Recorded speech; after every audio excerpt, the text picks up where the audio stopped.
Occasion ఏదైనా location ఎక్కడైనా తెలుగువారి వేడుక అంటే ఆలివ్ మిఠాయి ఉండాల్సిందే. ఆపరేషన్ సింధూర్ పేరుతో పాకిస్తాన్లోని ఉగ్ర స్థావరాలపై Bharat army, air force, navy సంయుక్తంగా మిరుపు దాడులు చేసింది. పాక్ ఆక్రమిత కశ్మీర్తో పాటు పాకిస్తాన్లోని ఉగ్ర స్థావరాలను ధ్వంసం చేశాయి. ఈ దాడుల్లో సుమారు 90 మంది ఉగ్రవాదులు మృతి చెందినట్లు సమాచారం. మరికొంతమంది తీవ్రంగా గాయపడినట్లు తెలియవచ్చింది. ఈ నేపథ్యంలో ఏం చేయాలో తెలియని పరిస్థితిలో పాకిస్తాన్ ఎమర్జెన్సీని ప్రకటించింది. ఎమర్జెన్సీలో ఏమేం చేయాలో కార్యక్రమాలను చేపడుతోంది. కొద్దిసేపటి క్రితమే ఎమర్జెన్సీని ప్రకటించింది.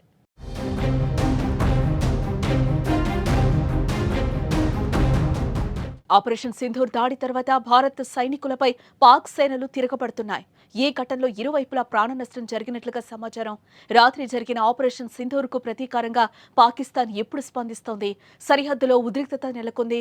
కాగా భారత సేనలు పాకిస్తాన్లోని 9 ఉగ్రవాద శిబిరాల్లో దాడులు చేసి వాటిని ధ్వంసం చేశారు. అయితే పహల్గాం దాడి తర్వాత ఉగ్రవాదులను పాక్ ప్రభుత్వం వేరే శిబిరాలకు తరలించింది. మరోపక్క భారత్ దాడితో పాకిస్తాన్లో అలజడి రేగింది. లాహోర్, సియాల్కోట్ ఎయిర్పోర్టులను మూసివేసింది. ఇస్లామాబాద్, రావల్పిండిలో మెడికల్ ఎమర్జెన్సీని ప్రకటించింది. పాక్ అధికారులు వైద్య సిబ్బందికి సెలవులు రద్దు చేసి వెంటనే విధుల్లో చేరాలని ఆదేశాలు జారీ చేశారు.